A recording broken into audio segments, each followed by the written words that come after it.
आज हमारे बीच बहुत बड़ी शख्सियत वाजिद खान सर हमारे बीच में उपस्थित हैं। सर, आपका स्वागत है। आपको हम अलग अलग कलाकृतियों के लिए अलग अलग विश्व में बहुत सारे देशों में आपका नाम हर कोई जानता है। सर, आपकी कलाकृतियाँ बहुत ही ज़्यादा फेमस है। सर, आपको एक क्वेश्चन करना है, पर उसके पहले ये बोलना चाहूँगी कि हम सब आपके बारे में जानने के लिए बहुत ज़्यादा एक्साइटेड हैं। बहुत सारे क्वेश्चंस हैं जिनके लिए हम और हमारे स्टूडेंट्स बहुत ज़्यादा एक्साइटेड हैं। Thank you to be with us sir. Sir, मेरा पहला क्वेश्चन है, सर आर्टिस्ट बॉर्न होता है या हमें आर्टिस्ट बनाया जा सकता है? इसके बारे में आप क्या कहना चाहेंगे? बच्चों, मैम का बड़ा प्यारा सवाल है कि आर्टिस्ट पैदा होता है या उसे बनाया जाता है। तो देखिए, इसका बहुत खूबसूरत सा एक जवाब है। एक होता है हुनर और एक होता है फ़न। हुनर सिखाया जा सकता है। फॉर एग्ज़ाम्पल, किसी को कार रिपेयर करना आता है, वो आपको कार रिपेयर करना सिखा सकता है, तो इसे बोलते हैं हुनर। और एक होता है फ़न, जो सिर्फ ईश्वर की तरफ से होता है, उस भगवान की तरफ से होता है, उस खुदा की तरफ से होता है, जो ऊपर से आता होता है। जैसे लता मंगेशकर, वो चाह के भी खुद लता नहीं बना सकती। सचिन तेंदुलकर, AR रहमान, ये आप चाह के भी नहीं बना सकते। तो आप ज़िंदगी में ध्यान रखिएगा, एक होता है हुनर और एक होता है फ़न। आप अपने अंदर तलाश करिएगा कि आपके अंदर क्या मौजूद है। मैं ये वादे के साथ कह सकता हूँ कि आपके अंदर भी कोई ना कोई फ़नकार होगा। उसकी एक्सरसाइज करना, उस पर काम करना और इस दुनिया को जीत लेना और इस दुनिया को बेहतर बना जाना। शुक्रिया जी। सर, आपको कैसे आइडिया आया या आपने कब फील किया कि आपका हुनर कलाकृतियाँ हैं? मैम का दूसरा भी बड़ा अच्छा सवाल है कि मुझे कैसे एहसास हुआ। तो मेरे जो नाना थे वो बहुत लीजेंड इंसान थे। 114 साल की उम्र में उनकी डेथ हुई। वो तुर्की एक बार पैदल गए, एक बार वो घोड़े से गए, एक बार सऊदी अरब वो पानी के जहाज़ से गए। तो उन्होंने ज़िंदगी में बहुत सफ़र किया, तो उन्होंने बहुत सीखा। और उनका ये कहना था कि हमेशा उस आइडिया पे काम करो। बच्चों सुनिएगा, ये बात बड़े काम की बात बता रहा हूँ मैं इसलिए आपको बात बता रहा हूँ कि मेरा एजुकेशन 5वीं तक है, मैं सिर्फ 5th तक पढ़ा हूँ। बचपन में घर छोड़ के भाग गया था। मैं गैरेज पे काम करता था, है ना, मैं कप प्लेट धोने का काम करता था, मैं इस तरीके के काम करता था। और ये जो बातें थी, जो सीख थी, ये मेरे अंदर थी। तो शायद मुझे लगता है कि ऊपर वाले ने उसी के ज़रिए मुझे ये कामयाबी दी। तो मैम का ये सवाल था कि आपको कैसे, तो उनका हमेशा ये कहना था कि आप हमेशा उस आइडिया पे काम करो जिसकी प्रॉपर्टी आपके पास हो। फॉर एग्ज़ाम्पल, आपके पास एक आइडिया है कि चाँद पे जाके आप सोना ले आएंगे, मगर सोने पे वहाँ जाने के लिए आपको एक ऐसा वाहन चाहिए जो मुमकिन नहीं है। तो कभी भी ऐसे आइडिया पे काम मत करो। आप अपने आसपास देखो, आपके पास क्या प्रॉपर्टी है, उस प्रॉपर्टी के साथ अपने आइडिया पे काम करना शुरू कर दो। मैंने सबसे पहले देखा, मेरे पास कीले थी। मैंने बोला ये कीले हैं, इससे मुझे कुछ करना है। और मैंने 7 साल लगा दिए। वो 7 साल में एक मैंने पेंटिंग बनाई। फिर मैं उस पेंटिंग के जरिए इस दुनिया में बहुत फेमस हुआ। मगर मैंने ज़िंदगी के 7 साल लगाए। और 7 साल मेरी ये आलम है। एक बहुत पर्सनल बात शेयर करता हूँ मैं परसों यहाँ पे आया इधर इंडिया, तो मुझे ट्रैवलिंग में एक प्रॉब्लम हो जाती है, उसे पता नहीं क्या बोलते हैं, उसके बाद चक्कर आते हैं, आप बहुत लंबा ट्रैवल करते हैं। तो मेरी वाइफ का आइडिया ये था कि हम बड़वा जाएं और वहाँ नर्मदा नदी है, वहाँ पे स्विमिंग करेंगे, हम सही हो जाएंगे। तो स्विमिंग करने लगा मैं। तो मेरी वाइफ ने वीडियो बनाया कि मैं स्विमिंग में भी, वहाँ पे भी पेंटिंग बना रहा था, पानी के अंदर भी। मैं सच बता रहा हूँ, मैं पेंटिंग बना रहा था। उन्होंने बोला कि यहाँ अपना दिमाग यहाँ लगाओ। मैंने 3 या 4 मिनट स्विमिंग करी, फिर मैं बाहर आ गया। मैंने उनसे बोला कि शायद मैं डूब जाऊँगा, क्योंकि मैं एक लैंप बनाने के आइडिया में इतना खोया हुआ हूँ कि मैं बार बार भूल जाता हूँ कि मुझे तैरना है। मैं सच बोल रहा हूँ, ये पागलपन होना चाहिए। अगर ये पागलपन आप में है ना, तो आप कुछ भी कर सकते हैं। Thank you. बहन का बहुत अच्छा सवाल है कि हम पेरेंट्स को कन्विंस नहीं कर पाते हैं कि हम अच्छे आर्टिस्ट या अच्छे बेहतर इंसान हैं। तो मैं इसकी एक बड़ा खूबसूरत सा जवाब दूंगा। जब सिकंदर हैं अपनी माँ से कहते थे कि मैं दुनिया जीत सकता हूँ, मैं दुनिया को अपने कंट्रोल में ले लूँगा। तो जनरली जो हमारे पेरेंट्स होते हैं, उनकी मदर ने भी हाँ भरा, मगर उन्होंने 11 साल की उम्र में वो कर दिखाया कि वो ये बताता है कि ये वाकई में इंसान दुनिया जीत सकता है। तो मैं ये कहता हूँ कि आप अपनी ज़बान से अपने पेरेंट्स को कन्विंस मत करिए, अपनी ताकत से अपने पेरेंट्स को कन्विंस करिए कि देखो मैंने ये किया है और मैं ये कर सकता हूँ। मैं आपसे वादा करता हूँ कि आपके पेरेंट्स कभी भी आपके मकसद के लिए ना नहीं कहेंगे। उसके लिए एक बार आपको प्रूफ करना होगा कि मेरे अंदर एक काबिलियत है। मैं जब बच्चा था तो मैंने अपनी मदर को ये बताया कि यार मैं बहुत बड़ा इंसान बन सकता हूँ। तो मेरी मदर ने मुझसे कहा कि मैं हकलाता हूँ और मैं 5वीं फेल हूँ और मेरे पास 1300 रुपये ही हैं मेरी मदर के पास। तो उन्होंने बोला कि तुम इसमें बड़े आदमी बन सकते हो। मैंने कहा बिल्कुल बन सकता हूँ, आपकी दुआएं चाहिए, क्योंकि मैं अपनी मदर को कन्विंस कर चुका था कि मैं काबिल इंसान हूँ। फिर मैं घर से निकल गया और माशाल्लाह फिर मैंने वो करा जो मुझे करना था। तो आप ज़बान से कन्विंस मत करिए, अपनी काबिलियत से कन्विंस करिए कि देखो मैंने ये किया है, मैं ये कर सकती हूँ। वाक़या सुनाता हूँ। मैं एक बार मेरा एक लेक्चर था केरला के अंदर, तो केरला में मैंने लेक्चर देना शुरू किया। तो लेक्चर 10 मिनट का था, लेक्चर 30 मिनट चला, बच्चे बिल्कुल एकदम ऐसा गौर से सुन रहे थे। 45 मिनट हो गया, लेक्चर बहुत अच्छा चला। 1 घंटा हो गया, लेक्चर बहुत ज़बरदस्त चला। तो मैंने बोला बच्चे कुछ सवाल पूछेंगे। बच्चों को माइक दिया, पहले बच्चे के पास गया तो उसने मुझे देखा और उसने बोला सर हिंदी नहीं आती। और मैंने कहा अच्छा। दूसरे बच्चों को दिया, उसने बोला सर हिंदी नहीं आती। मैंने बोला ये क्या। मैं आखिरी की रो में गया तो बच्चे ने बोला हिंदी नहीं आती। तो फिर मैंने बोला 1 घंटे से बच्चे क्या सुन रहे थे। तो वो टीचर से एक बच्चा बोला कन्नड़ लैंग्वेज में कि हमें लगा कि ये सर जो है जादू दिखाएंगे। तो वो बार बार मैं ऐसे हाथ करता तो वो बच्चे सब ऐसे देखते थे, वो बच्चे ऐसे देखते थे। अब मुझे लगता था ये मेरी बातें बहुत गौर से सुन रहे हैं। तो ऐसा आपके साथ नहीं हो जाए, तो इसलिए आप बीच बीच में ताली बजाते रहिएगा ताकि मुझे एहसास हो कि आपको बात अच्छी लगी।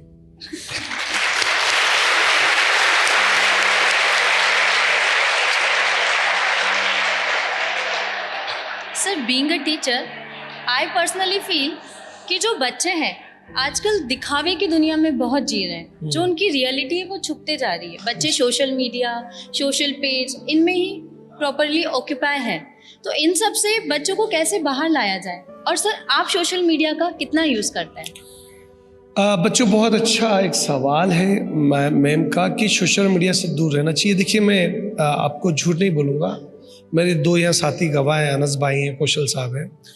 मैं वो छोटा फ़ोन यूज़ करता हूँ 800 रुपये वाला, ये मेरा मोबाइल नहीं है। सर हम आपका फ़ोन देखना चाहेंगे सर। जी वो मेरे कार में है, 800 रुपये वाला फ़ोन चलाता हूँ मैं, और मैं हमेशा वही चलाता हूँ। मगर एक बात का आप ख्याल रखना, और मैं खुद ही एक्सरसाइज कर रहा हूँ, मैं AI का बहुत इस्तेमाल करने लगा हूँ। और हैरानी की बात बताऊँ कि एक हमारे इंदौर का एक स्टार्टअप है जो दुबई में बहुत फेमस है, वर्ल्ड में बहुत फेमस हो रहा है। उसका नाम मैं अभी भूल रहा हूँ, मैं उसका नाम आपको बताऊँगा। वो हमारे इंदौर से है। तो मैं AI का बहुत इस्तेमाल करता हूँ। मैं आज अपने इंस्टाग्राम पे डालूँगा, मेरा इंस्टाग्राम है वाजिद खान आर्टिस्ट।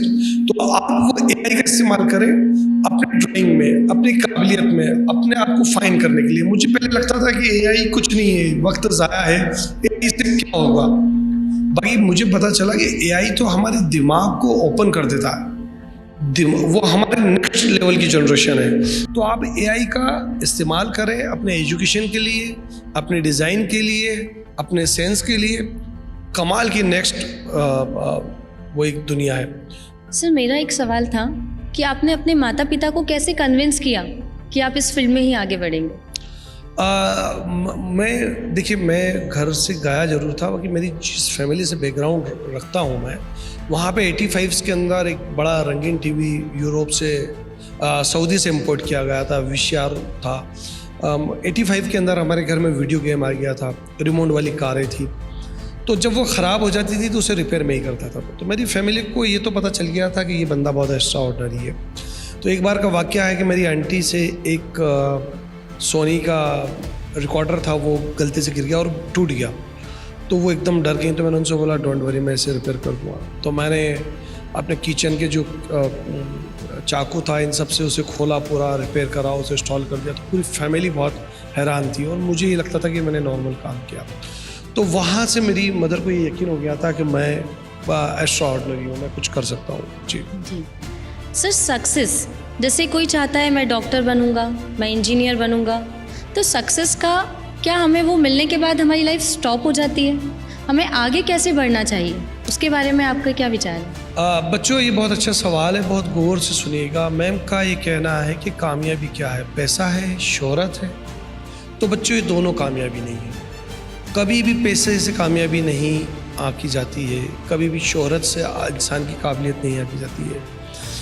काबिल इंसान को अगर जानना हो तो उसके इल्म से जानो, उसके इल्म से मतलब उसके ज्ञान से जानो। और जिस दिन आप अपने दिल को ये कह पाएँ कि आज का दिन बहुत अच्छा है, मैंने ये काम किया, मुझे मज़ा आ गया, आप समझ जाइएगा कि वो आपकी बेस्ट कामयाबी है। तालियों से कोई फ़र्क नहीं पड़ता। कई नेता आते हैं, उनकी बहुत वाहवाही होती है, वो हार जाते हैं, उनके बारे में बुराई होती है। हम क्रिकेटर देख लें, जब मैच जीत जाते हैं तो वाहवाही होती है, जब वो हार जाते हैं तो उन पे हेट कमेंट आते हैं। तो कामयाबी ये नहीं है। कामयाबी ये है कि जब आप किसी काम से मुतमईन हो जाए, आपके दिल को, आपकी आत्मा को मज़ा आ जाए, समझ जाना कि आप कामयाब हैं।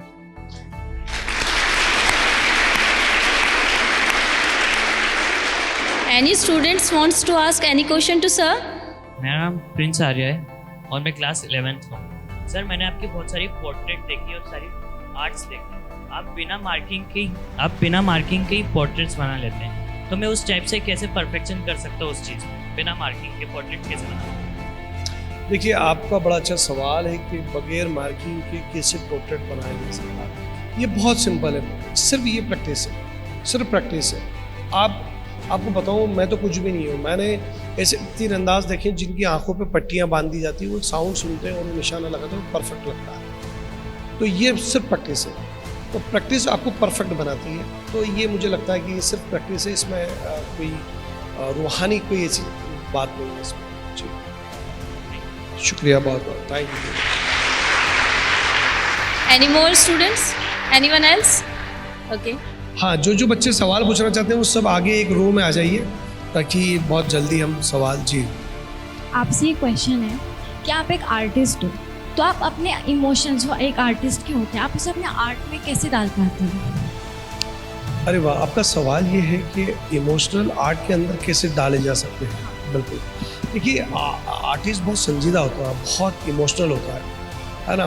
मैं बड़े ज़बरदस्त एक आर्टिस्ट, मैं बच्चों एक साहब हैं जो मेरे गुरु हैं, उनका नाम है शिव कुमार बटालवी। मैं अपने इंस्टाग्राम पे डाल दूँगा, उनका एक ही इंटरव्यू है ना। उनका इंटरव्यू देखिएगा आप, उनके बात करने का लहजा देखिएगा, तरीका देखिएगा, लफ्ज़ देखिएगा, आपको लगेगा कि यार ये कितना खूबसूरत है। वो इंटरव्यू आज से 40 साल पुराना है, मगर आप उस इंटरव्यू को देखेंगे, भाई वो 1.5 मिनट का इंटरव्यू आपको तरोताज़ा कर देगा। तो आर्टिस्ट जो है बहुत संजीदा और बहुत इमोशनल होता है। और मुझे ऐसा लगता है कि हर आर्टिस्ट अपने काम को, अपने ख्याल को आर्ट में डालते ही डालता है। अगर वो नहीं डाल रहा है तो वो आर्टिस्ट नहीं है। अब आप पूछें मसलन कैसे, मेरे पास जब गांधी जी बनने आए, बच्चों सुनिएगा, गांधी जी जब मेरे पास बनने आए तो मैंने क्लाइंट से बोला कि मैं गांधी जी को बंदूक की गोली से बनाऊँगा। उन्होंने बोला क्यों? मैंने बोला बंदूक की गोली जो है वो हिंसा के लिए जानी जाती है और गांधी जी अहिंसा के लिए जाने जाते हैं, और हिंसा ने अहिंसा की जान ली, मगर अहिंसा हमेशा के लिए अमर हो गई। तो इसलिए मैंने गांधी जी बनाया। एक मेरे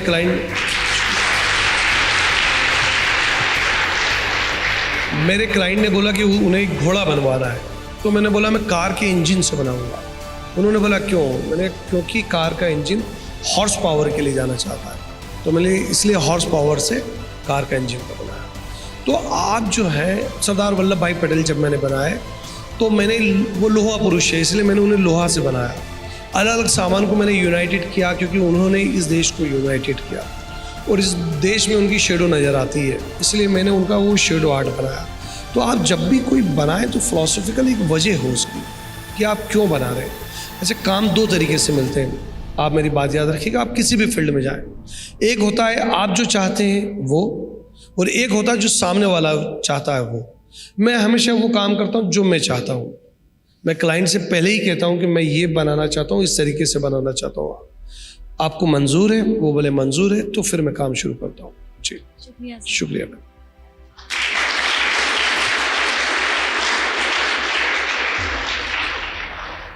मेरे स्कूल को थैंक यू बोलना चाहूँगा कि आप जैसे महान आर्टिस्ट को हमारे स्कूल में बुलाया गया है, ताकि हम बच्चे आपके साथ कोऑर्डिनेट कर पाए और अपने आइडियाज़ आपके साथ शेयर कर पाए। तो मेरा क्वेश्चन ये है कि हर व्यक्ति के पास कोई ना कोई टैलेंट होता है, तो वो टैलेंट कभी कभार जानने के लिए इंसान को कभी कभार कुछ साल या तो पूरी ज़िंदगी निकल जाती है। तो इस प्रॉब्लम को इंटरफेस करने के लिए आप क्या सुझाव देंगे? बहुत बढ़िया, आपके दो सवाल निकले हैं। एक तो आपने मुझे महान कह दिया, तो मैं भी महान नहीं हूँ। महान की ये डेफिनेशन होगी जिस दिन मैं जूते पहनना छोड़ दूँ, जिस दिन एक साफ कपड़े पहनना शुरू कर दूँ, उस समझना उस दिन महान हो जाएंगे। क्योंकि उस दिन आप और ईश्वर, आप ईश्वर के लिए हो जाते हैं। जब ईश्वर के लिए हो जाते हैं कि दुनिया की मोह माया आप ख़त्म कर देते हैं। तो महान डेफिनेशन बहुत महान है, और वहाँ तक मुझे लगता है कि मुझे जाने में भी बहुत वक्त लगेगा, मैं उस काबिल नहीं हूँ। दूसरा, आपने कहा कि हमारे अंदर जो है, अंदर के इंसान को कैसे पहचाना जाए कि वो क्या है। तो इसकी बहुत आसानी से मैं एक बात बताता हूँ आपको। लोगों को उम्र लग जाती है जानने में कि वो है या नहीं है ना। इसकी डेफिनेशन मैं देता हूँ कि मैं अपने फादर के साथ कब्रिस्तान पे गया था, तो मेरे दादा के जो दादा थे उनकी कब्र थी। तो मैंने अपने फादर से पूछा कि उनका नाम क्या। तो मेरे फादर बड़े सोचने लगे, और फिर सोच के उन्होंने मुझे बताया कि ये उनका वो नाम था। तो मैंने सोचा कि मेरे जो पोते के पोते होंगे वो तो मेरा भी नाम नहीं बता पाएंगे। तो ये एक इंसान पूरी ज़िंदगी इतनी मेहनत करता है, हो सकता है झूठ बोलता हो, चोरी भी करता हो सकता हो ये दौलत कमा के दे के जाता हो, और हमें नाम भी पता नहीं हो, ये सच है। तो ये कामयाबी नहीं है, क्योंकि कामयाबी ऐसी होना चाहिए कि नस्लें आपको याद करें। तो मैंने बोला कुछ तो ऐसा करना है कि जो नस्लें मुझे याद करें। तो फिर मैंने देखा कि मैं क्या कर सकता हूँ। तो मैंने बहुत जगह ट्राई किया। मैं रोबोट्स बनाने में भी गया, मैं फैब्रिकेटर बनने की भी कोशिश की, कारपेंटर भी बनने की कोशिश की। बाकी मुझे एक महान इंसान मिले, प्रोफेसर अनिल गुप्ता IIM से है। उन्होंने मुझसे बोला कि मुझे आर्टिस्ट बन जाना चाहिए, और फिर मैं आर्ट के अंदर आ गया। अब आर्ट में मैं अपने आप को, उन्होंने कहा, मैंने अपने आप को फाइन करना शुरू किया। तो फाइन करना शुरू किया तो मुझे लगता है कि मैं सिर्फ आर्टिस्ट बनने के लिए ही इस दुनिया में पैदा हुआ था। तो मुझे ऐसा लगता है कि इस एक्सरसाइज का लब्बे-लुआब ये है कि आप अपने अंदर जाके और वो तलाशें जिस काम को करने में आपको मज़ा आता है, जिस काम को भी करने में मज़ा आता है, आप समझ जाना कि आप उसी के लिए बने और वो काम करना शुरू कर दें। हंसने में मज़ा आता है, आप हंसें, आप हंसेंगे लाखों लोग हंसेंगे। आपको रोने में मज़ा आता है, आप रोए, लाखों लोग रोएंगे। पब्लिक इंतज़ार कर रही है कि आप हमारे राहगीर बने, हम आपके साथ हैं। तो आप वो करें जो दिल बोलता है।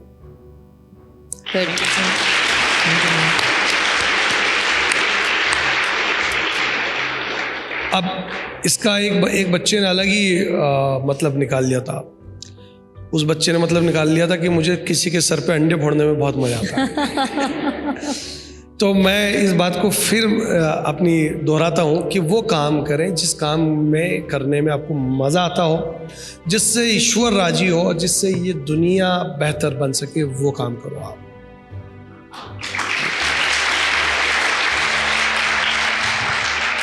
सर, मेरा एक और क्वेश्चन आपके लिए रेडी है। मुझे ये जानना है सर कि कभी आपके साथ भी ऐसा हुआ होगा कि आपने भी फेलियर फेस किया होगा। तो बीइंग अ स्टूडेंट, अगर वो लोग कभी लाइफ में फेलियर आता है तो आपने कैसे मूव ऑन किया, और हमारे स्टूडेंट्स आगे कैसे मूव ऑन करें, उस फेलियर से डरे ना, उसके लिए आप क्या बोलना चाहेंगे? देखिए, आपको ऐसा लगता होगा कि कामयाब इंसान मतलब परफेक्ट होता, तो ये बिल्कुल भी नहीं है। मैं आप एक और पर्सनल बात बताता हूँ। मैं आपके यहाँ पे आने के लिए अपने कपड़े ही पहनना भूल आया था। मेरे जो कपड़े थे वो कार में रह गए। तो मुझे तो यहाँ आने के बाद पता चला कि जो मुझे आपके यहाँ ड्रेस पहन के आना थी वो तो मैं कार में ही भूल आया हूँ। और मैं अभी कहीं बाहर गया था तो मैं अपने जूते ही भूल गया था। तो मैं जो है होटल की जो चप्पल थी उस चप्पल से पूरा इवेंट वो सब फिनिश करके आ गया। तो कहने का मतलब ये है कि इंसान परफेक्ट नहीं हो सकता है। आप किसी एक चीज़ में बेहतर हो सकते हो, बाकी पूरी ज़िंदगी में बेहतर नहीं हो सकते हो। तो आप ये मान के चलना कि अगर आप किसी एक चीज़ में बेहतर हैं तो किसी एक चीज़ में ख़राब भी हो सकते हैं। तो अपने आप को जज नहीं करें। आप समझ पाए मेरी बात को? एक बड़ा अच्छा, आप लोग हाका समझते हैं? हाका, अच्छा, हाका क्या होता है? ये न्यूजीलैंड रग्बी टीम ने शुरू किया। बेसिकली ये 2000 साल पुरानी एक ट्रिक है। उसमें क्या होता है? हाका होता है। हाका ये होता है कि जैसे एक बंदा, ये अफ्रीकन हाका है, एक बंदा चिल्लाएगा ओए होए, तो आप सबको भी चिल्लाना ओए होए, है ना। तो अमूमन अफ्रीकन रग्बी टीम जब भी मैच खेलती है तो वो सबसे पहले हाका लगाती, वो अपनी लैंग्वेज में हाका लगाती है। मैं अफ्रीका गया तो वहाँ के लोग जब भी दिन की शुरुआत करते हैं, काम की शुरुआत करते हैं, तो वो हाका लगाते हैं। हाका मतलब जैसे कोई भी ओए होए तो वो ज़ोर से चिल्लाते हैं ओए होए। तो आप भी कभी भी ज़िंदगी की अपनी शुरुआत करें तो पहले तो ऊपर वाले की प्रार्थना कर लें, उसके बाद हाका लगाएं। हाका आपके अंदर एनर्जी डालता है। तो अभी मैं बोलूँगा ओए होए तो आप ज़ोर से बोलेंगे ओए होए, ओए होए, ओए होए, ओए होए, इस तरीके से ओए होए, ओए होए। वाह। और कोई कुछ क्वेश्चन करना चाहेगा प्रिंसिपल मैम? माफ करिएगा, ये एक स्कूल में मैंने लास्ट टाइम जो है एक एक्सरसाइज कराई, बच्चे को बहुत मजा आया। बच्चे ने खूब प्रैक्टिस करी, वो सो गया और नहीं जब वो गहरी नींद में गया तो रात भर ही करता रहा ओए होए। तो अगले दिन उनके पेरेंट्स स्कूल के पास आ गए, बोले ये कौन सी एक्सरसाइज थी? आदरणीय सर, आपसे एक क्वेश्चन है और सबसे पहले तो बहुत बहुत शुक्रिया अदा आप यहाँ आए एक बच्चों की मदर होने के नाते, क्योंकि मैं हर बच्चे को अपनी माँ, हर बच्चे मुझे अपनी माँ समझते हैं, तो एक माँ होने के नाते मैं आपसे क्वेश्चन करती हूँ और उसका आंसर आप बच्चों को दीजिएगा कि लाइफ में कभी भी नर्वस नहीं होने का। सफलता असफलता इनके हाथ में, कभी सफलता आती है कभी असफलता आती है, लेकिन जैसा आपने इस मुकाम तक आप पहुँचे हैं, एक सफल एक असफल, कभी आप असफल भी हुए होंगे, कभी आप सफल भी हुए होंगे, तो ऐसे घबराते ना होते हुए सीधे आगे बढ़े और उस मुकाम तक पहुंचे जो आपके पेरेंट्स के सपने हैं। मैम का बहुत प्यारा सवाल है, ताली बजा दीजिए एक बार।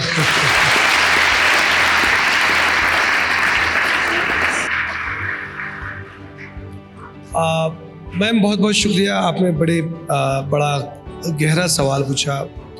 बच्चों, मैं चाहता हूं कि आप ये बात बड़ी गौर से सुने। कामयाबी ये नहीं है कि एक ऑडिटोरियम में 2000-1500 बच्चे ताली बजाएं। मेरा ऐसा मानना है। कामयाबी ये नहीं है कि आपके अकाउंट में बहुत सारे पैसे हों, है ना। आपको हैरानी की बात बताऊंगा कि दुनिया में सबसे ज़्यादा सुसाइड रेशो जो है स्विट्ज़रलैंड में। एक बेहतरीन लाइफ है, बेहतरीन मंजर है, बेहतरीन नेचर है ना। मैं अफ्रीका के एक कंट्री में गया जिसका नाम है सोमालिया। हाँ, मैं वो वीडियो डालूंगा आप लोगों के लिए, मैं चाहता हूँ कि आप वो सीखें। अच्छा, ये इधर बच्चे बहुत गहरी बात कर रहे हैं, मुझे लगता है कि शायद वो बात मेरी बात से ज़्यादा गहरी है। तो आप थोड़ा अगर ज़ोर से बोलेंगे तो आपकी बात मैं सुन लूँ तो शायद मैं कुछ सीखूंगा आपसे। कुछ बात कर रहे थे आप लोग आपस में, अच्छा खामोश हो गए आप। तो अफ्रीका में मैं एक जगह गया बच्चों, उस जगह का नाम है सोमालिया। मुझे वहाँ पे एक साहब ने बताया कि वो मुझे एक गांव ले जाएंगे, उस गांव के सबसे रईस इंसान से मिलाएंगे जो 70 किलोमीटर का सबसे रईस इंसान है। तो मैंने बोला कि यार ज़बरदस्त। तो मैंने बोला क्या क्या है उसके पास। उन्होंने बोला उसके पास एक ही दौलत है और उस दौलत की वजह से वो 70 किलोमीटर में फेमस है। मेरे पास वो वीडियो है, मैं वीडियो डालूंगा, मैं आज ही डालूंगा आप लोगों के लिए। मैंने इंस्टाग्राम पे वीडियो देखिएगा। तो एक 20 फीट चौड़ा और 60 फीट लंबा एक प्लॉट था। उस प्लॉट के अंदर वहाँ पे पालक के 500 से 600 पेड़ थे बस। उन्होंने बोला ये दौलत है, क्योंकि 70 किलोमीटर एरिया में पानी कहीं भी नहीं है। ये लोग अपने पीने का पानी 35 किलोमीटर दूर से लेके आते हैं, ये वहाँ से लाके और ये पानी एक एक पालक के पौधे में डालते हैं। और ये 200-300 जो पालक के पौधे हैं, इसकी दौलत है, क्योंकि यहाँ खाने को कुछ भी नहीं है। वहाँ वो मिट्टी की रोटी बना के खाते हैं और एक पेड़ है उसकी पत्तियाँ बॉईल करते हैं, जो हमारे यहाँ जानवर भी नहीं खाता, वो लोग खाते हैं। मैं उन लोगों से मिला, मैं उन लोगों के बीच में रहा, तो मैंने मतलब बहुत सारी बातें हुई, मैं तो मतलब शून्य हो गया। मैंने उनसे बोला यार आप ज़िंदगी के बारे में क्या सोचते हैं। तो सोमाली लैंग्वेज में उसने जवाब दिया कि ज़िंदगी बहुत खूबसूरत है, हर वक्त ऊपर वाले का शुक्र अदा करना चाहिए। उसने मुझे हाथ दिए, पैर दिए, आँख दी, और क्या चाहिए। ये तो ठीक है, आज नहीं तो कल खाने को मिल जाएगा, खाने का क्या है। तो आप समझ पा रहे हैं इस बात की गहराई क्या है। इस बात की ये गहराई है कि हमारे पास सब कुछ होने के बावजूद हम उस ईश्वर का शुक्रिया अदा नहीं करते हैं। तो आप उसका शुक्रिया अदा करें। और आपको बहुत अच्छा स्कूल मिला, बहुत अच्छे टीचर मिले, बहुत अच्छे पेरेंट्स मिले हैं। आपको इसकी वैल्यू पता नहीं है, क्योंकि उन लोगों से पूछो जिनके पास ये चीज़ें नहीं हैं। तो आप बेहतर बने, वैसा जो इस देश के लिए, इस दुनिया के लिए, इस स्कूल के लिए, अपने पेरेंट्स के लिए काम आ सके। थैंक यू जी।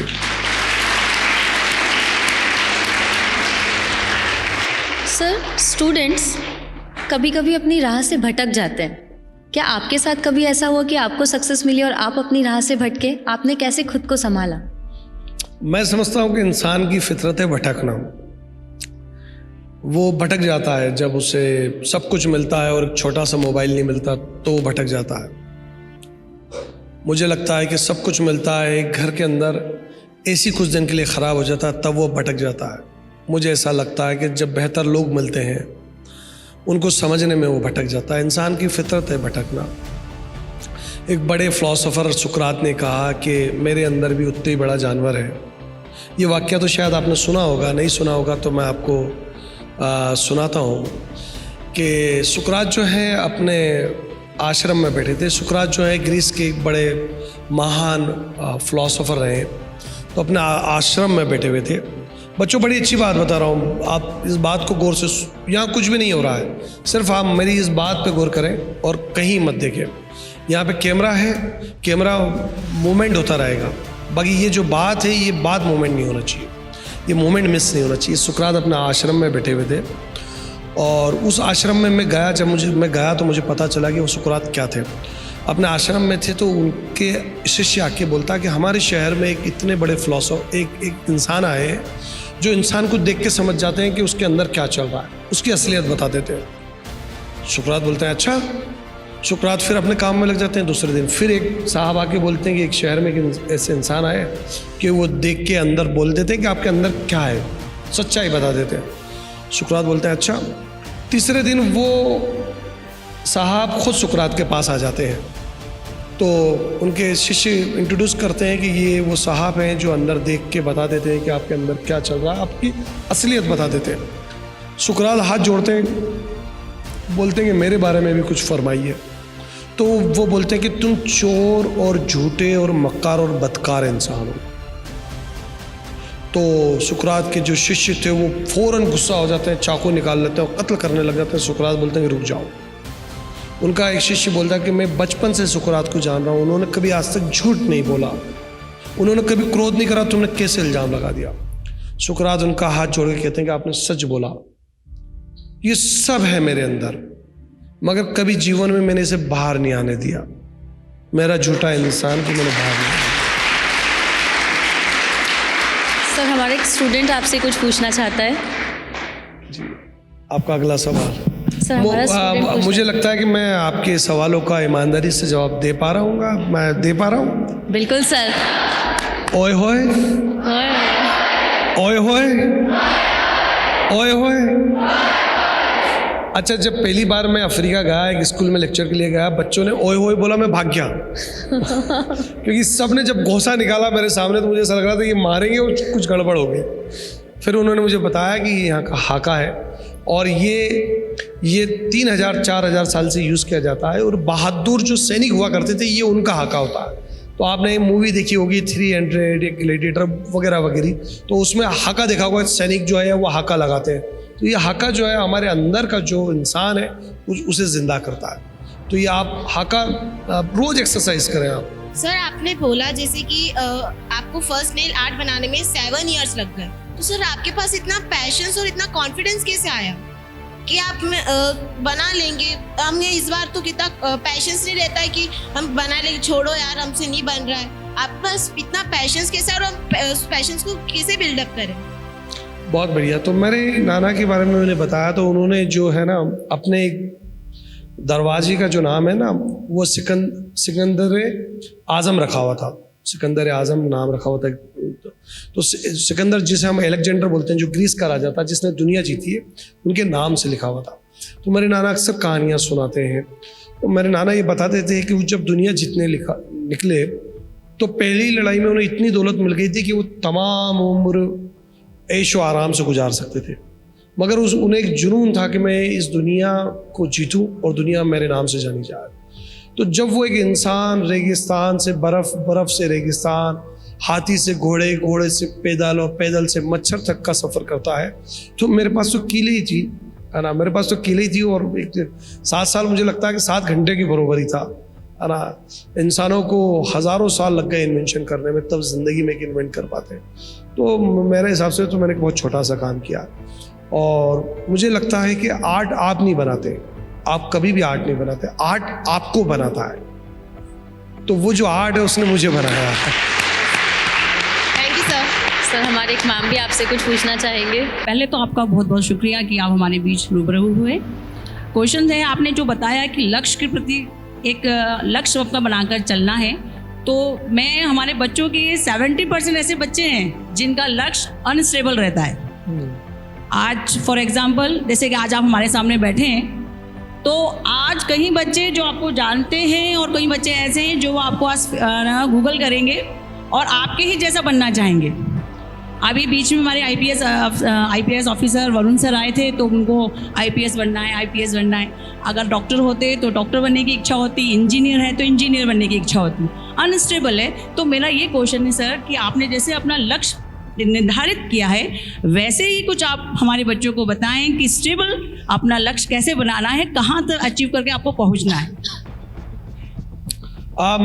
शुक्रिया। मैम, आपका सवाल बहुत प्यारा और बहुत गहरा है, बहुत प्यारा और बहुत गहरा है। बच्चों, मैम का सवाल ये है कि आपको कल हो सकता है कॉमेडियन मिल जाए तो आप बोलेंगे कॉमेडियन बनना है, परसों लगता है कि आईपीएस तो आईपीएस बनना है, नर्सों आर्टिस्ट तो आर्टिस्ट बनता है। इसे बोलते हैं मंकी ब्रेन, है ना, इसे बोलते हैं मंकी ब्रेन। ये जम करता रहता है, ये मेरे अंदर भी है मंकी ब्रेन। मगर मैंने क्या करा, इसके हाथ और पैर बांध के मैंने एक से कोने में रख दिया। मैंने बोला, देखो भाई, तुम्हें जितने भी उछल कूद करना है अपने मन के अंदर करो, बाहर नहीं करोगे। बाहर मैं एक पेंटिंग बना रहा हूँ, उस पेंटिंग में मुझे डिस्टर्बेंस नहीं चाहिए, क्योंकि मैंने ये डिसाइड कर लिया था कि मुझे आर्टिस्ट ही बनना है, बस बात ख़त्म। तो आप ही डिसाइड करें कि आपको क्या बनना है, वो आप डिसाइड करें। अब एक बच्चे का मैं एक वाक्य बताऊँ, वो बच्चे का वाक्य टर्की का है, शायद टर्की का है वो। तो उस बच्चे को जो था बॉक्सर बनना था, है ना। वो बच्चे की उम्र 12th क्लास थी और उसमें टोटल वजन 40 किलो ही था। वो इतना दुबला पतला था कि अगर एक बॉक्सर फुक भी मारे तो नीचे गिर जाए, मगर उसकी ज़िंदगी का मकसद था बॉक्सर बनना। तो मैंने उसे ये समझाया कि आप सबसे पहले ये देखिए कि आपके पास प्रॉपर्टी क्या है, जो मैंने आपको बात बताई। क्या आपकी बॉडी इतनी मजबूत है? क्या आपके हालात इतने मजबूत हैं? क्या आपके हाथ और पैर में इतनी जान है? क्या आप बॉक्सर बन सकते हैं? अगर नहीं तो फिर आप उस राह पे अपना हिम्मत बनाएं। आप आईपीएस बनना चाहते हैं तो आप पहले अंदर देखिए, क्या आप इतना याद कर सकते हैं? क्या इतने आप शार्प हैं कि इतनी जल्दी क्लियर कर सकते हैं? तो आप उस राह पे जाएं। आप आर्टिस्ट बनना चाहते हैं तो आप ये देखिए कि आपका इमेजिनेशन पावर क्या इतना स्ट्रांग है कि आप आर्टिस्ट बनना चाहते हैं। आप सिंगर बनना चाहते हैं तो आप अपने पहले गले का लहजा देखें, इतना साफ है। अगर साफ है तो फिर आप रियाज करें, वरना वक्त ज़ाया ना करें। जी।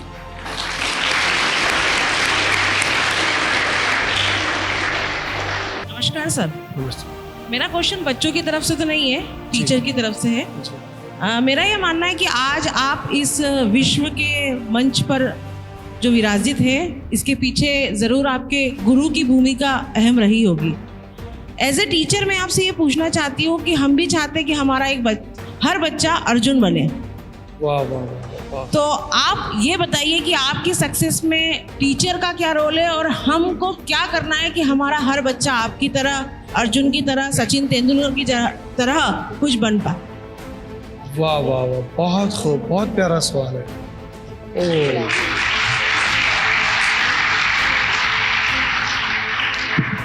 तो एक टर्की के एक बहुत बड़े फेमस पोइट रहे हैं, उनका नाम रूमी है। रूमी का आपने नाम सुना किसी ने? आप में से कितने बच्चों ने रूमी का नाम सुना है? रूमी का? अच्छा, 2-3 बच्चों ने हाथ खड़े किए, 4 बच्चों ने। एक बड़े फेमस तुर्की के फिलोसोफर रहे हैं रूमी, है ना। वो आप कभी मौका मिले तो उन्हें पढ़िएगा, और नहीं तो कोई मसला नहीं, मैं बता ही देता हूँ उनकी। तो रूमी की उम्र थी 45 साल की उम्र थी, और रूमी जो है टिपिकल मौलवी थे। मौलवी जो होते हैं ना, वैसे उनमें क्रोध और कट्टरता बड़ी ठूस ठूस की भरी हुई थी। तो उन्हें पता चला कि उनके शहर में, उनके देश में एक इंसान आया जिनका नाम शम्स है, और बड़ी फ़िलोसॉफिकल बात करता है। वो मौलवी के इल्म को नकार देता है। तो रूमी गुस्से में उनसे मिलने गए। आप में से कितने बच्चे मेरी बात सुन पा रहे हैं? अच्छा, मैं इससे ज़्यादा बात आपकी सुन पा रहा था। चलिए, तो रूमी बड़े क्रोध में उनसे मिलने जाते हैं और जाके मिलते हैं और उनसे बोलते हैं कि क्या आता है तुम्हें? तो शम्स बोलते हैं कि तुम्हें क्या आता है? तो रूमी बताते हैं कि मैंने इतनी किताबें पढ़ी है, इतनी किताबें लिखी है, ये सब किताबें लिखी। तो रूमी वो जो शम्स हैं वो सारी किताबें लेके वो नदी में डाल देते हैं। अब वो बड़े क्रोध में हो जाते हैं, बोले मैंने 45 साल किताबें लिखी और तुमने उसे नदी में डाल दी, है ना, फलाना डाला। तो शम्स पूछते हैं कि तुमने क्या लिखा उसमें? तो रूमी लिखते हैं कि मैंने ये लिखा। तो शम्स उसके आगे की बात बता देते हैं। रूमी हैरान हो जाते हैं। रूमी फिर बोलते हैं मैंने ये लिखा, तो वो फिर आगे की बात बताने लग जाते थे। तो शम्स को सब पता था। तो रूमी वहाँ सिलेंडर हो जाते हैं और हाथ जोड़ते हैं और उनको अपना गुरु बना लेते हैं। और वो अपने गुरु के लिए इतना पागल हो जाते हैं, इतना पागल हो जाते हैं कि आप उन्हें सर्च करिएगा कि वो जो गुरु खाते हैं वैसे ही वो खाना खाते हैं, जो गुरु कपड़े पहनते हैं वैसे ही वो गुरु के दीवाने हो जाते हैं। एक कट्ठरा आदमी, एक कड़क आदमी इतना सॉफ्ट हो जाता है कि अपनी इस सॉफ्टनेस के लिए दुनिया में जाना चाहता है। तो ये वाक्य हमें महाभारत में भी मिलते हैं, रामायण में भी मिलते हैं, हमें शंकराचार्य में भी मिलते हैं। तो मुझे लगता है कि बच्चों, आपको आपका जीवन में एक गुरु बनाना बहुत अहम है। गुरु की डेफिनेशन क्या होती है? गुरु की डेफिनेशन ये होती है कि आप अपनी पर्सनल बात उसे शेयर करें और वो बगैर किसी लालच के, बगैर किसी लोभ के, बगैर किसी मतलब के आपको साफ गोई से बताए। अगर आपसे कोई गलती हो जाए तो आप उसे जाके बताएं कि मुझसे ये गलती हो गई, मुझे क्या करना चाहिए। ये एक्सरसाइज मैं करता हूँ बच्चों। जिस दिन से मैंने एक्सरसाइज शुरू करी है, मेरा जो गुरु है वो बहुत कड़वे किस्म के इंसान है ना, बहुत कड़वे किस्म के इंसान है। वो महीनों में, मैं फ़ोन लगाता हूँ तो महीनों में मुझे एक बार वो टाइम देते हैं और कुछ मुख्तसर टाइम देते हैं। बड़ी कड़वाहट से वो मुझसे बात करते हैं। बाकी मुझे मालूम है कि वो इंसान की वजह से मैं काबिल हूँ। मैं सब जाके बयां करता हूँ, अपना लालच, अपना लोभ, अपनी अच्छाई, अच्छी बुराई। तो आप अपनी ज़िंदगी में अपना एक ऐसा गुरु बनाएं और उससे ईमानदारी से मोहब्बत करें। और गुरु एक ही बन सकता है ज़िंदगी भर के लिए। सर, बहुत अच्छा लगा आपके साथ। बहुत बहुत शुक्रिया अदा करना चाहूँगी। बहुत बहुत धन्यवाद सर कि आपने इतने अच्छे से हमारे बच्चों को समझाया। हम आपके द्वारा दी गई सारी सीख, हम सब बच्चे और हम सारे गुरु हमेशा याद रहेंगे। बहुत बहुत धन्यवाद सर। मैं प्रिंसिपल मैम से निवेदन करूँगी कि प्लीज़ मैम आप आएँ और सर को मोमेंटो दें। अरे बहुत शुक्रिया, बहुत शुक्रिया।